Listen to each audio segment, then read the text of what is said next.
Hello, आप सभी को इस चैनल में स्वागत है। हम लोग लेसन 10 था जो देख चुके थे। अब हम लोग क्या देखेंगे? तो अब हम लोग का चलेगा लेसन 1 यानी कि यूनिट 1 का लेसन 1 चलेगा।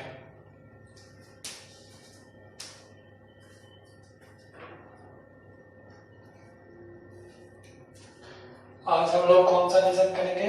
तो जीवों में जनन का लेसन करेंगे। हम आप लोग को असाइनमेंट जो पिछला दिन पढ़ा चुके हैं, लेसन 10 था जो उसको, और लेसन 11 नहीं हुआ, लेसन 10 था उसको हम लोग असाइनमेंट आपको प्रोवाइड करा देंगे। और आज हम लोग चलते हैं जीवों में जनन, और 1-2 दिन में इसका भी असाइनमेंट आपको मिल जाएगा। और आपको इसका भी पीडीएफ मिल जाएगा, जो लिखा हुआ है, जो बोर्ड पर आप देख रहे हैं टाइपिंग किया हुआ, उसका भी पीडीएफ आपको अवेलेबल करा दिया जाएगा। तो चलिए हम लोग आज देखते हैं जीवों में जनन क्या है।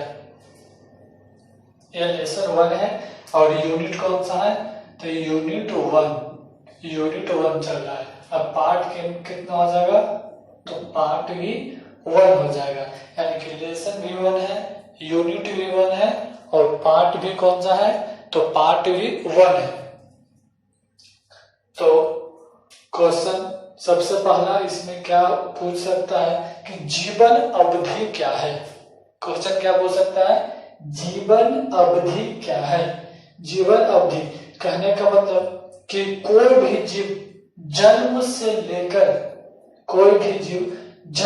लेकर उसके मृत्यु तक के समय को क्या बोलते हैं? उसको जीवन अवधि कहा जाता है। और हर एक जीव के जीवन अवधि अलग अलग होता है। तो इसी चीज को हम लोग डेफिनेशन में कैसे लिखेंगे? तो किसी जीव के जन्म से लेकर उसके मृत्यु तक का समय उस जीव का जीवन अवधि कहलाता है। प्रत्येक जीव का जीवन अवधि क्या होता है? भिन्न भिन्न होते हैं। तो काफी आराम से याद आ जाएगा कि जीवन अवधि क्या है। तो जन्म से लेकर मृत्यु तक यानी कि मरने तक के जो बीच का समय होता है, उसी को हम लोग क्या बोलते हैं? तो उसी को हम लोग जीवन अवधि कहते हैं। और हर एक जीव का जीवन अवधि क्या होता है? अलग अलग होता है।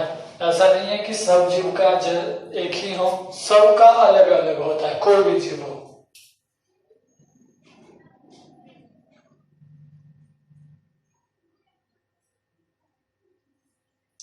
तो आप लोग यहाँ एक ऑब्जेक्टिव अच्छे से देख लें।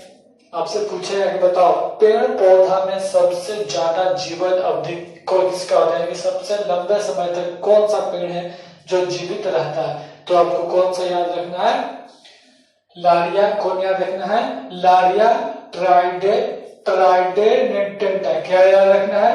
लारिया ट्राइडेंटेंटा। क्या याद रखना है? लारिया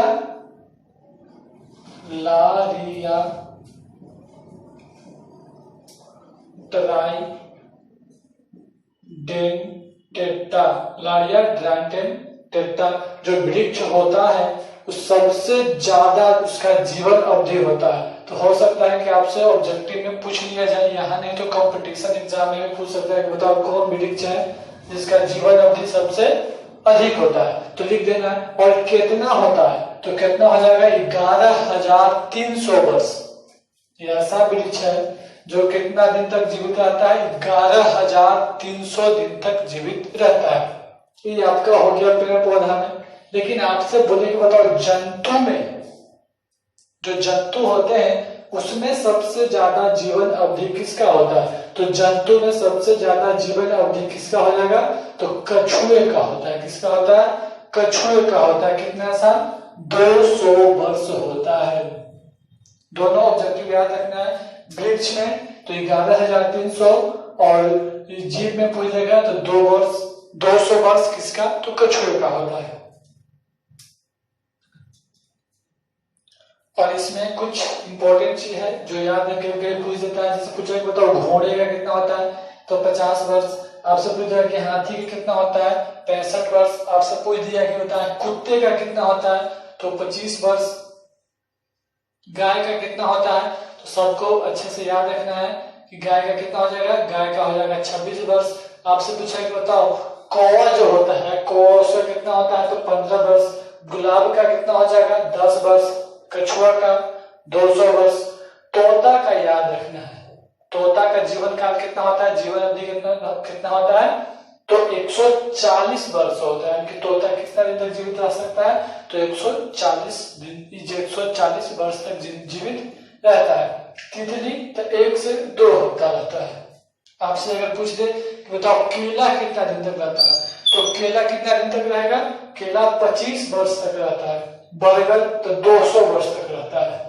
इतना याद रखना है। कभी कभी ऑब्जेक्टिव में दे देता है कि बताओ तोते का जीवन अवधि कितना है, पूछ देता है कि बताओ कौवे का जीवन अवधि कितना है, पूछ देता है कि बताओ बरगद का कितना होता है। तो इसको इतना जितना फिगर के साथ दिया हुआ है उसको अच्छे से याद कर ले। चलिए अगला क्वेश्चन हम लोग देखते हैं। जनन क्या है, जनन किसको कहते हैं, जनन क्या है, तो जीवों द्वारा अपने या अपने जैसे, क्या बोलेंगे, जीवों द्वारा अपने या अपने जैसे नए जीव का निर्माण करना क्या कहलाता है, जनन कहलाता है। यानी कि अपने या अपने जैसे जीव का निर्माण करना क्या कहलाता है, जनन कहलाता है। जैसे अगर कुत्ता है तो कुत्ता अगर बच्चा देगा तो अपने जैसे निर्माण करेगा, कुत्ता जैसे रहेगा वो बच्चा भी उसका बिल्कुल उसी प्रकार से रहता है। तो प्रक्रिया को क्या बोलते हैं हम लोग, जनन कहते हैं।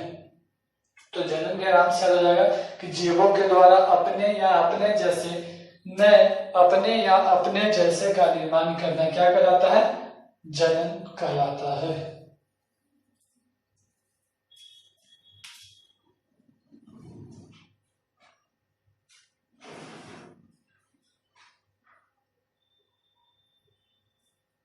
चलिए अगर आपसे कहे पूछे कि बताओ जनन के महत्व को लिखें, जनन के उद्देश्य को बताएं, आपसे क्वेश्चन कर सकता है एक 2 नंबर में, बताओ जनन के उद्देश्य को लिखें, जनन का उद्देश्य क्या क्या होता है, या जनन के महत्व को लिखें। तो इसका आंसर क्या लिखना है कि जनन के महत्व क्या होते हैं, निम्नलिखित होते हैं। यहाँ एक लाइन बढ़ा देना है। उत्तर में क्या लिखना है, सबसे पहला कि जीवों के संख्या में क्या करना, वृद्धि करना। बहुत ऐसे जीव है जिसकी संख्या कम है, तो उसको हम लोग जनन के माध्यम से क्या कर सकते हैं, उसकी संख्या में क्या कर सकते हैं, वृद्धि कर सकते हैं। यानी कि जीवों की संख्या में क्या करना, वृद्धि करना। दूसरा क्या हो जाएगा, तो जीव जाति के पीढ़ी दर पीढ़ी बनाए रखना, यानी कि कोई जीव विलुप्त न हो जाए उसको हम लोग जनन के द्वारा एक पीढ़ी से दूसरी पीढ़ी में क्या कहते हैं, पहुंचाते रहते हैं। यानी कि जीव जाति की पीढ़ी दर पीढ़ी बने रहना। तीसरा क्या हो जाएगा कि जीवों में विभिन्नताएं उत्पन्न होना। और जीवों में विभिन्नताएं उत्पन्न होने का मतलब क्या हो जाएगा कि उसका जो अनुकूलन क्षमता और जैव विकास का अवसर बढ़ जाता है। अनुकूलन कहने का मतलब कि वह जीवित रहने का उसको क्षमता बढ़ जाता है, यानी कि वह प्रतिकूल अवस्था में भी रह सकता है। यानी कि अगर उसके अनुसार मौसम नहीं भी है तो फिर भी वह रह सकता है। यह किसका महत्व हो जाएगा, जनन का महत्व हो जाएगा। फिर से देखते हैं, पहला महत्व क्या हो जाएगा, तो जीवों की संख्या में क्या करना, वृद्धि करना। दूसरा क्या हो जाएगा, तो जीव जाति के पीढ़ी दर पीढ़ी बनाए रखना। तीसरा क्या हो जाएगा, तो जीवों में विभिन्नताएं उत्पन्न होना, अर्थात अनुकूलन क्षमता और जैव विकास, दोनों बात में बनाया जाएगा आपको।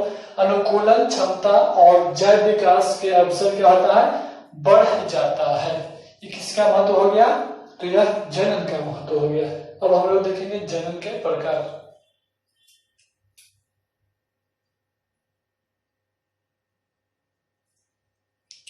चलिए देखते हैं जनन के प्रकार। तो जनन के प्रकार को लिखी क्वेश्चन है, जनन कितने प्रकार के होते हैं। तो जनन 2 प्रकार के होते हैं। पहला क्या बोलते हैं, लैंगिक जनन, और दूसरा क्या बोलते हैं, अलैंगिक जनन। पहला क्या बोलेंगे, लैंगिक जनन, और दूसरा क्या बोलेंगे, अलैंगिक जनन। जनन कितने प्रकार के होते हैं, 2 प्रकार के होते हैं, लैंगिक जनन, अलैंगिक जनन।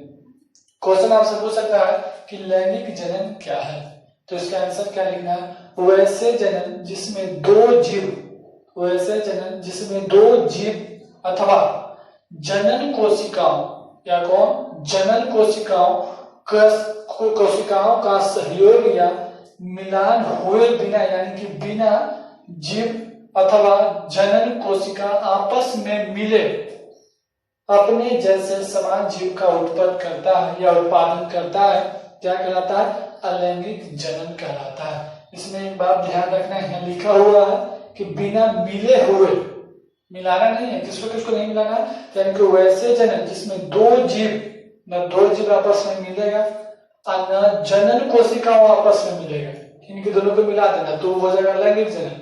यहाँ क्या था? अलैंगिक जनन, यानी कि दोनों को क्या रखना है? अलग रखना है। यहाँ दोनों जीव को भी अलग रखना है अथवा जनन कोशिका होता है उसको भी अलग रखना है, यानी कि वैसे जनन जिसमें दो जीव अथवा जनन कोशिकाओं का संयोग या मिलान हुए बिना जीव अपने ही जैसे समान जीव का उत्पादन करना अलैंगिक जनन कहलाते हैं। यह निम्नलिखित प्रकार के होते हैं। फिर से अलैंगिक जनन देख लीजिए। अलैंगिक जनन में क्या रखना है कि बिना दो जीव आपस में मिले अथवा जनन कोशिकाओं को भी आपस में नहीं मिला है, उसको क्या बोलते हैं? अलैंगिक जनन कहा जाता है। हम लोग इसके बाद देखेंगे अगले दिन। चलिए।